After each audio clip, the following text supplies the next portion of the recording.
Sir, bulldozer ನೀತಿ ಅಂತ ಅನ್ನುವಂಥ ಕೇರಳ ಸಿಎಂ ಜೊತೆಗೆ ನಮ್ಮ ಮುಖ್ಯಮಂತ್ರಿಗಳು ಇವತ್ತು ವೇದಿಕೆ ಹಂಚಿಕೊಂಡಿದ್ದಾರೆ. ಅವರಿಗೆ ಕೌಂಟರ್ನ ಕೊಡಬೇಕಾಯ್ತಿಲ್ಲ ಒಂದ್ ಕಡೆ ಸರ್ಕಾರದ ರಾಜ್ಯದ ವಿಚಾರವಾಗಿ. ಅವರು ಒಪ್ಕೊಂಡ ಅಂತಾಯ್ತು.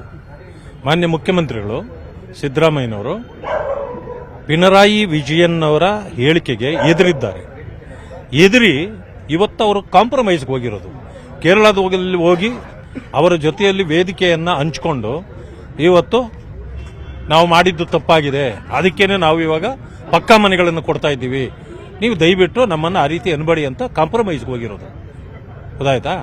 ನಾನು ಕೇಳೋದು, ನೀವು ಆ ರೀತಿ ಏನಾದರೂ ಮನೆಗಳನ್ನು ಕೊಡಬೇಕಾದ್ರೆ ನಿಮ್ಮ ಜಾಗದಲ್ಲಿ ಕೊಡ್ರಿ. ಮೈಸೂರಿಗೆ ಕರ್ಕೊಂಡೋಗಿ ಅವ್ರನ್ನೆಲ್ಲ ನಿಮ್ಮ ಸ್ಥಳ ಇದೆಯಲ್ಲ ಅದರಲ್ಲಿ ಕೊಡಿ. ನೀವು ಸರ್ಕಾರಿ ಜಾಗವನ್ನು ಈ ರೀತಿ ಎಲ್ಲ ಕೊಡಕ್ ಬರೋದಿಲ್ಲ. ಅಲ್ಲಿ ಬಯಪ್ಪನಹಳ್ಳಿಯಲ್ಲಿ ಕಟ್ಟಿರ್ತಕ್ಕಂಥ ಮನೆಗಳು ಈಗಾಗಲೇ ಯಾರು ಅರ್ಜಿ ಹಾಕಿ ಕಾಯ್ತಿದ್ರು ಅವರಿಗೆ ಅರ್ಜಿ ಮೇಲೆ ನೀವು ಇವತ್ತು ಹಣ ಕಟ್ಟಿಸ್ಕೊಂಡು ಕೊಡ್ತಾ ಇರೋದು. ಅದನ್ನ ತಗೊಂಡೋಗಿ ಇವ್ರಿಗೆ ನೀವು ಅದನ್ನು ಕೊಡ್ತೀರಿ ಅಂತಂದ್ರೆ ನಾನು ಕರೆ ಕೊಡ್ತೇನೆ. ಯಾರ್ಯಾರು ದಲಿತರು, ಹಿಂದುಳಿದವರು ಇದುವರೆಗೂ ಮನೆ ಕೊಡದೆ ಸರ್ಕಾರ ಕಾಯ್ತಿದಾರಲ್ಲ, ಎಲ್ಲರೂ ನುಗ್ಗಿ ಹೋಗಿ ಅದನ್ನು ಕಬ್ಜಾ ಮಾಡ್ಕೊಳ್ಬೇಕು. ಯಾಕೆ ಈ ರೀತಿ ಸರ್ಕಾರವೇ ತಪ್ಪು ಮಾಡೋದನ್ನ ಯಾರು ಸಹಿಸ್ಕೊಳ್ಳಕ್ ಸಾಧ್ಯ ಇಲ್ಲ.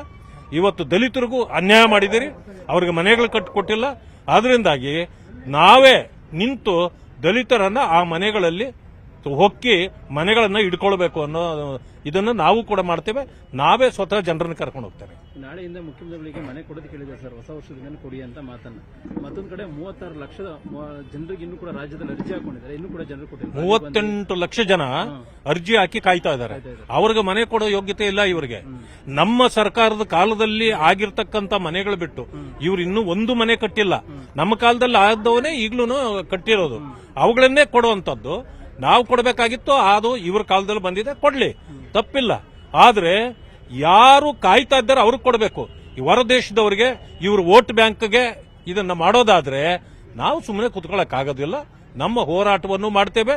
ದಲಿತರೆಲ್ಲರನ್ನು ಕರೆದು ಕಟ್ಟಿರೋ ಮನೆಗಳಲ್ಲಿ ಹೋಗಿ ಕೂತ್ಕೊಳ್ಳಿ ಅಂತೇಳಿ ಹೇಳ್ತೇವೆ ನಾವೇ. ಅದನ್ನ ನಾವು ಇವಾಗ ಅಧ್ಯಕ್ಷರು ಮತ್ತೆ ವಿರೋಧ ಪಕ್ಷದ ನಾಯಕರಾಗಿರ್ತಕ್ಕಂಥ ಅಶೋಕ್ ಅವರ ಜೊತೆಯಲ್ಲಿ ಮಾತುಕತೆ ಮಾಡ್ತೇನೆ. ಹಾಗೇನಾದ್ರೂ ಆದ್ರೆ ಗವರ್ನರ್ ಅವ್ರನ್ನ ಭೇಟಿಯಾಗೋ ಅವಶ್ಯಕತೆ ಬಂದ್ರೆ ಅದನ್ನೂ ಮಾಡ್ತೇವೆ. ಇದನ್ನು ಎಲ್ಲೆಲ್ಲಿ ಯಾವ ಭಾಗದಲ್ಲಿ ಹೇಳಬೇಕೋ ಅಲ್ಲಿ ಕೂಡ ಅವರ ಗಮನಕ್ಕೆ ತಂದು ಇದರ ವಿರುದ್ಧವಾಗಿ ಹೋರಾಟ ಮಾಡೋ ಕೆಲಸ ಮಾಡ್ತೇವೆ. ನಿರ್ಭೀತ, ನಿಷ್ಪಕ್ಷಪಾತ, ವಿಶ್ವಾಸಾರ್ಹ ಸುದ್ದಿಗಳಿಗೆ ಮತ್ತೊಂದು ಹೆಸರಾಗಿರೋ ನ್ಯೂಸ್ 18 ಕನ್ನಡ ಈಗ ಆಪ್ನಲ್ಲೂ ಲಭ್ಯ ಇದೆ. ದಯವಿಟ್ಟು ಇಲ್ಲಿರೋ QR ಕೋಡ್ ಅನ್ನ ಸ್ಕ್ಯಾನ್ ಮಾಡಿಕೊಂಡು ಆಪ್ ಡೌನ್ಲೋಡ್ ಮಾಡೋದಕ್ಕೆ ಮರಿಬೇಡಿ. ನಿಮ್ಮ ಬೆಂಬಲ ಹೀಗೆ ಸದಾ ನಮ್ಮೊಂದಿಗಿರಲಿ. ಧನ್ಯವಾದ.